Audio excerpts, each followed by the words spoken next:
At We Are Storytellers, we believe in God's story, as told through the Old and the New Testaments of the Bible. We also believe that our lives are a story that matters.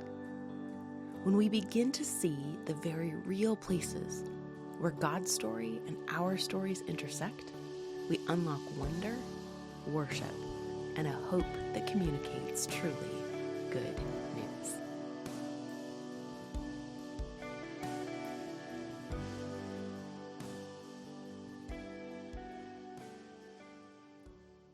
Genesis chapter 25. Abraham had taken another wife whose name was Keturah.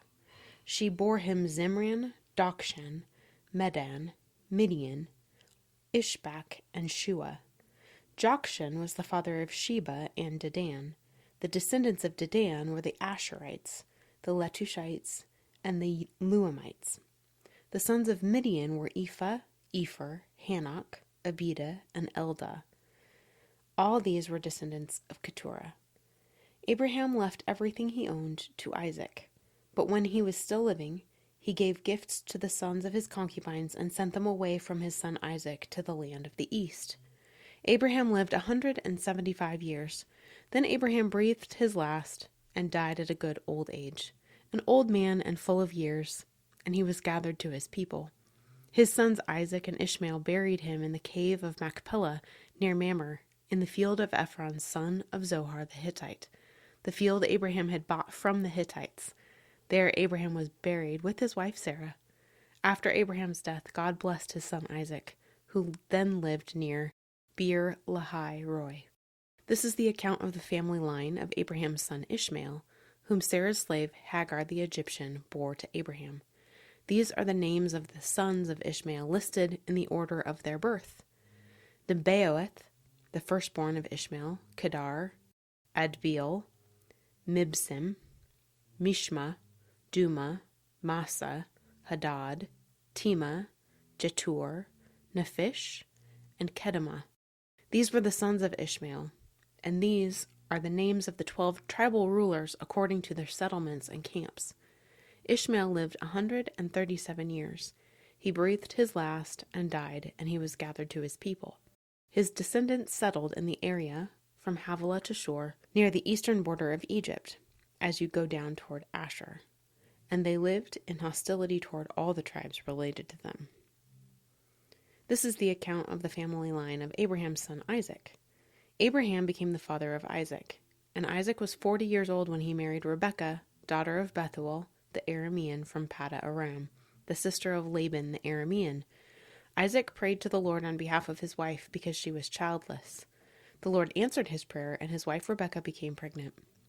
The babies jostled each other within her, and she said, "Why is this happening to me?" So she went to inquire of the Lord.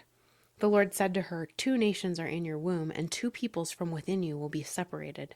One people will be stronger than the other, and the older will serve the younger. When the time came for her to give birth, there were twin boys in her womb.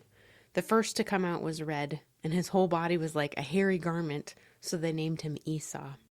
After this, his brother came out with his hand grasping Esau's heel, so he was named Jacob. Isaac was 60 years old when Rebekah gave birth to them. The boys grew up, and Esau became a skillful hunter, a man of the open country, while Jacob was content to stay at home among the tents. Isaac, who had a taste for wild game, loved Esau, but Rebekah loved Jacob. Once, when Jacob was cooking some stew, Esau came in from the open country famished. He said to Jacob, "Quick, let me have some of that red stew. I'm famished." That is why he was also called Edom. Jacob replied, "First sell me your birthright." "Look, I am about to die," Esau said. "What good is the birthright to me?" But Jacob said, "Swear to me first." So he swore an oath to him, selling his birthright to Jacob. Then Jacob gave Esau some bread and some lentil stew. He ate and drank, and then got up and left. So Esau despised his birthright.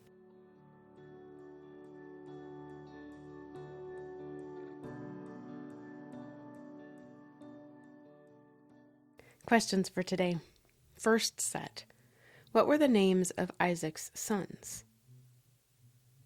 And then, who was older and who was younger? And lastly, What did Esau sell to Jacob? Number 2, what stood out to you today? And number 3, what have you learned? What do you feel like God wants you to remember?